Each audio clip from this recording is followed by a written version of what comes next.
Welcome back.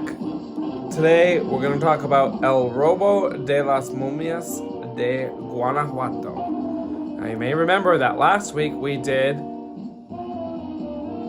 movie about the mummies of Guanajuato. And so you may think that this one is a sequel. At least I did. Not only are both movies about the mummies of Guanajuato, but they both feature Mil Mascaras as the main hero. However, it's Mexican cinema of the 1970s, and even though we have the same character in both movies, multiple same characters in both movies, they don't seem to relate at all. In other words, Mil Mascaras, who has fought mummies, the mummies of Guanajuato specifically, in the past, the recent past, only a few months previous, because that last film was released in February of 1972, and this was released a few months later. He doesn't seem to remember dealing with these mummies. What's going on here? Actually, in a way, this movie is kind of a little bit better, but in another way, it's kind of less good because it's almost like a rehash of the last one. But in the last movie, we had the mummies basically come back to life because it had been 100 years since they had last come back to life. And in this one, they are resurrected by mad scientists. So it's not quite the same thing.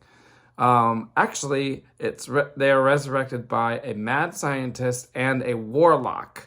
The warlock has supernatural powers. He can read people's minds. He can do mind control. The mad scientist has created, I think they call them like computerized brains or mechanical brains or something. And you can attach them to the mummies and then make the mummies your slaves. So Mil Mascaras, the masked wrestler, who we kind of explained in the last video is like the third most popular lucha libre wrestler of Mexico after Santo and Blue Demon.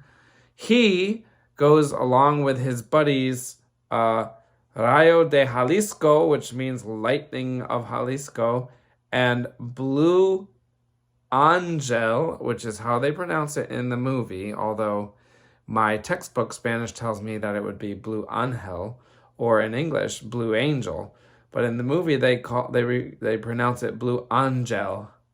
Anyway, these three wrestlers, which you can see, here is Mil Mascaras, here is Rayo de Jalisco, and up here we have Blue Angel. They work together. Mil Mascaras does most of the talking. The other two guys talk a little bit. And they basically have to go save the world from the mad scientist and the warlock who have mummy slaves. That's basically the entire plot. Oh, I forgot. There's also, well, I'll say, one thing I like about this is that there are a lot of characters. Now, it is not well written. The premise is all right, but the acting isn't good. The dialogue isn't good. There's not really any character background for any of the characters, but there are a lot of characters. As villains beyond the mummies, we have, as I mentioned, the warlock and the mad scientist, but they also employ 4 or 5 dwarves and the mummies. And then on the good guys team, we have the 3 wrestlers that I mentioned, plus a guy named Tomas, who is a homeless man, and his friend, who is a child who apparently is his homeless sidekick child named Efrain. And we also have like 4 women that barely talk at all. One of them kind of talks and seems to be the girlfriend of Mil Mascaras, although it is not the same girl from the previous movie. Kind of a downgrade on this one. She's the actress has some. Well, anyway, we won't go there. We have an amazing poster, though. I don't know if you see all these eyeballs all around it. Beautifully painted poster. It's supposed to be the Mummies of Guanajuato, but I did read that it was filmed in Guatemala, which is right next to Mexico.